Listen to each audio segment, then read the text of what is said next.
दिल्ली समेत भारत के कई राज्यों में लोगों का इन दिनों गर्मी से हाल बेहाल है।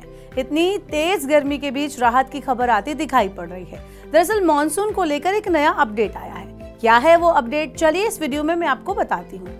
चक्रवात रेमल के प्रभाव की वजह से दक्षिण पश्चिम मानसून ने गुरुवार को केरल के तट और पूर्वोत्तर के कुछ हिस्सों में दस्तक दे दी है। मौसम विभाग के पूर्वानुमान से एक दिन पहले ही दक्षिण पश्चिम मानसून केरल के तट और पूर्वोत्तर के कुछ इलाकों में पहुंच गया है।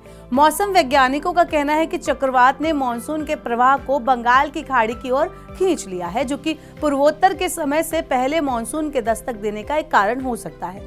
चक्रवाती तूफान रेमल रविवार को पश्चिम बंगाल और बांग्लादेश के तट से टकराया था। मौसम विभाग ने कहा है कि दक्षिण पश्चिम मानसून केरल में दस्तक दे चुका है और पूर्वोत्तर भारत के अधिकांश हिस्सों की ओर बढ़ रहा है। इससे पहले 15 मई को मौसम विभाग ने मानसून के 31 मई को केरल में दस्तक देने की घोषणा की थी। बता दें कि केरल में पिछले कुछ दिनों से भारी बारिश हो रही है, जिसकी वजह से मई में अतिरिक्त बारिश दर्ज की गई है।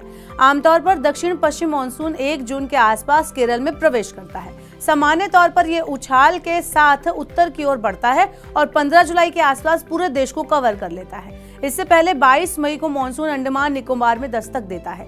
इस बार अंडमान में मानसून का आगमन समाने से 3 दिन पहले 19 मई को हो गया है। मौसम विभाग ने कहा है कि दक्षिण अरब सागर के कुछ और हिस्सों, मालदीव, कोमोरिन, लक्षद्वीप के शेष हिस्सों, दक्षिण पश्चिम और मध्य बंगाल की खाड़ी, उत्तर पूर्वी बंगाल की खाड़ी और पूर्वोत्तर राज्यों के कुछ हिस्सों में दक्षिण पश्चिम मानसून के आगे बढ़ने के लिए परिस्थितियां अनुकूल होती जा रही हैं।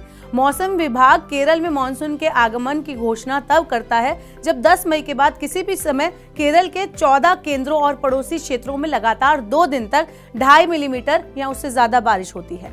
आउटगोइंग लॉन्ग वेव रेडिएशन यानी OLR कम होता है और हवाओं की दिशा दक्षिण पश्चिम की ओर होती है। ऐसे ही और वीडियोस के लिए देखते रहिए मनी 9 और सब्सक्राइब करें हमारा YouTube चैनल।